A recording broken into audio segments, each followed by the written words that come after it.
किसी ने क्या खूब कहा है कि इंतजार करने वालों को सिर्फ उतना ही मिलता है जितना कोशिश करने वाले छोड़ देते हैं। मैं जय उत्तरानी स्वागत करता हूँ आपका आपके अपने यूट्यूब चैनल उत्तरानी क्लासेज में।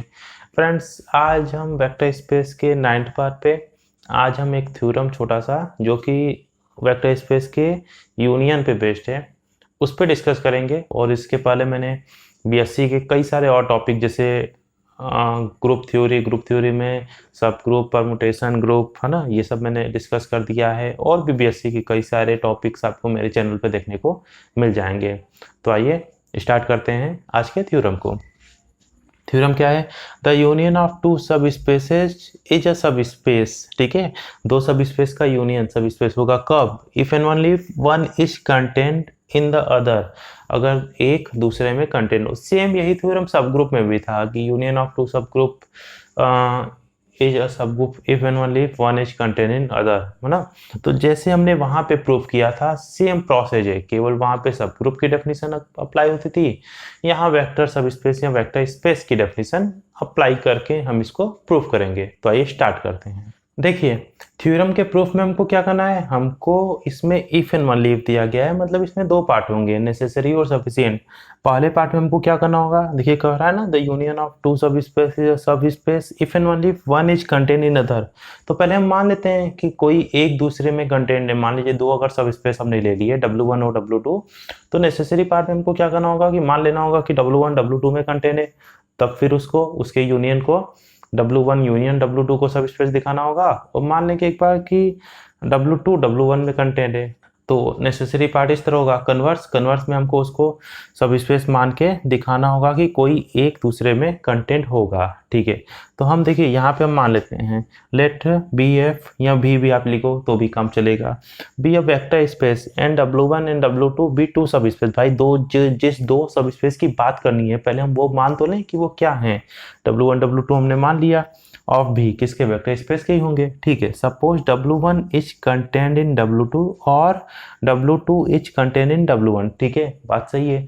इतना हमको माना था कि कोई एक दूसरे में कंटेंट है, तो यहाँ तो W1 W2 में कंटेंट होगा, यहाँ तो W2 W1 में कंटेंट होगा। Then we have to show that union of W1 union W2 is a subspace of V। ठीक है, इसको दिखाना होगा हमें, ये सब स्पेस होगा। ठीक है, अब अगर W1 W2 में कंटेंट होगा, तो जब हम बात करेंगे W1 यूनियन W2 की, तो इसकी वैल्यू क्या होगी? W2 होगी, क्योंकि भाई ये तो W1 पूरा का पूरा W2 में कंटेंट हो जा रहा है। ठीक है, मतलब उसका सबसेट टाइप का हो जा रहा है, तो उसमें पूरा कंटेंट हो गया, तो इन दोनों का यूनियन W2 होगा। और W2 क्या है? एंड W2 इज अ सब स्पेस। ठीक है, वो सब स्पेस पहले से ही है, मतलब अगर इसके यूनियन की वैल्यू W2 आ गई तो भाई ये भी सब स्पेस फॉर्म कर गया। Therefore W1 union W2 is a सब स्पेस। ठीक है, यहाँ पे तो काम बन गया। अब देखिए, अब अगर W1 यूनियन W2, अगर W1 आता है वो कैसे आएगा? जब W2 W1 में कंटेंट हो। भाई ये तो पूरा इसमें कंटेंट हो गया, मतलब इसका सबसेट टाइप का हो गया, तो इन दोनों का यूनियन क्या होगा? W1 आ जाएगा। और अगर W1 आ रहा है तो W1 क्या है? सब स्पेस है, मतलब ये पूरा सब स्पेस हो गया, वही मैंने लिख दिया। And since W1 is a सब space therefore W1 union W2 is a subspace of V। ठीक है, वो सब स्पेस हो गया, काम बन गया। एक को दूसरे में हम कंटेंट दिखा करके उसको सब स्पेस प्रूफ कर दिए। ये तो हुआ नेसेसरी पार्ट। कन्वर्स में क्या करना होगा? सब स्पेस मान के दिखाना होगा कि अगर सब स्पेस है तो कोई ना कोई एक दूसरे में कंटेंट होगा ही होगा। देखिए, कन्वर्सली हमको क्या करना था कि W1 और W यूनियन W2 को सब स्पेस मान के चलना है और दिखाना है कोई एक दूसरे में कंटेंट हो रहा है। ठीक है ना। मान लिया हमने, suppose W1 union W2 is a subspace of V, then we have to show that W1 content in W2 और W2 कंटेंट इन W2। ठीक है, ये हमको दिखाना है। तो हम करेंगे क्या? हम कंट्रा पॉजिटिवली मेथड लेके चलेंगे कि हमको क्या दिखाना है, कोई एक दूसरे में कंटेंट कर रहा है, तो हम मान लेते हैं कंटेंट नहीं कर रहा है। ठीक है, लेट अस सपोज या एज्यूम, कुछ भी आप लिख सकते हो, assume that W1 is not a subset of W2। ठीक है, अच्छा अब ये बताओ कि अगर ये A है ये B है, अगर हम ये कह दें A B का सबसेट नहीं है, तो मतलब इसमें जो भी मेंबर आएगा वो इसमें नहीं आएगा।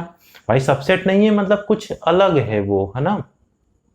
ठीक है, जाहिर सी बात है कि अगर इस बी में कोई एक्स टाइप का मेंबर आता होगा तो वो इस ए में नहीं आएगा। ठीक है, इतनी बात तो हमको समझ में आ गई। तो वही हमने क्या किया, हमने मान लिया let us assume that W1 is not a subset of W2, है ना, and W2 is not a subset of W1। यही मान लिया, कोई भी एक दूसरे में कंटेंट नहीं हो रहा है, वो भी आप लिख सकते हो, ये सबसेट नहीं है, बात एक ही है। ठीक है, now W1 is not a subset of W2। ठीक है, मान लेते हैं कि W1 सबसेट नहीं है W2 का, तो क्या होगा, अगर ये W1 इस W2 का सबसेट नहीं है तो भाई इसमें जो भी मेंबर आऊंगा, देखिए हमने यहाँ पे लिख दिया, this implies that there exist an element alpha belongs to W2 which is not in W1, है ना। तो मतलब अगर कोई भी अल्फा इस W1 में आता होगा तो वो W2 का मेंबर नहीं होगा। ठीक है, ये तो गारंटी हो गई। इसी तरह also W2 is not a subset of W1, therefore there exists an element beta belongs to W2 which is not in W1। अगर कोई भी बीटा W2 में मिले, है ना, तो वो W1 में नहीं होगा। ठीक है, बात तो समझ में आ गई। But we have alpha belongs to W1 union W2 and beta belongs to W1 union W2। अब हो क्या रहा है कि अल्फा बीटा इसके यूनियन में आ रहा है, क्योंकि वो सब स्पेस फॉर्म कर रहा है तो उसमें वेक्टर टाइप के मेंबर आएंगे, है ना। तो जो अल्फा इस W1 में आ रहा था W2 में नहीं आ रहा था, जो बीटा इस W2 में आ रहा था W1 में नहीं आ रहा है, लेकिन इसके पूरे यूनियन में तो आ रहा है। ठीक है, यूनियन में आ रहा है, और वेक्टर सब स्पेस की जो नेसेसरी और सफिशिएंट कंडीशन होती है वो भी उसका यूनियन सेटिस्फाई करेगा, क्योंकि वो भी सब स्पेस है। वी हैव ए बी कोई भी स्केलर होगा, फील्ड के member a b belongs to F alpha beta belongs to W1 union W2। This imply that a alpha plus B beta belongs to W1 union W2। ठीक है, ये necessary और sufficient condition होती है vector सब space होने की, तो ये तो इसके यूनियन में आएगा ही आएगा। ठीक है, देखिए अब यहाँ तक तो बात समझ में आ गई कि अगर ए बी एफ में आ रहा है, alpha beta W1 union W2 में आ रहा है, तो A alpha plus B beta belongs to W1 union W2, ये भी इतना इसमें आएगा, क्योंकि वेक्टर सब स्पेस की ये डेफिनेशन होती है नेसेसरी और सफिशिएंट। ठीक है, अब देखिए हम मान लेते हैं a equal to 1 b equal to 1, ये हमने मान लिया।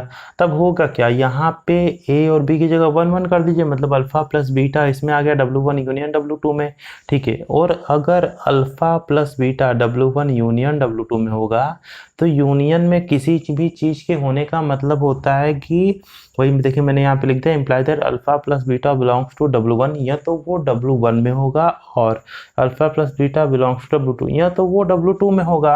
ठीक है, मान लेते हैं कि वो W1 में है, suppose alpha plus beta belongs to W1। ठीक है, और W1 में अल्फा पहले से है and alpha belongs to W1। ठीक है, इन दोनों का लीनियर सम, है ना, मतलब दोनों का एडिशन, है ना, वेक्टर एडिशन, वो भी उसमें होगा। तो अगर अल्फा प्लस बीटा और माइनस बीटा की बात करें तो वो भी क्या होगा, W1 में होगा, क्योंकि W1 क्या है, सब स्पेस है, इसीलिए हमने इतना लिखा। सब स्पेस नहीं होता तो इतना हम नहीं लिख पाते। ठीक है, अब देखिए तो यहाँ से अल्फा और अल्फा कैंसिल हो गया, बीटा बचा, तो बीटा W1 में हो गया। ठीक है, जबकि बीटा तो W2 का मेंबर था, W1 में नहीं आ रहा था। ठीक है, यहाँ पे हमको कंट्राडिक्शन मिलने लगा।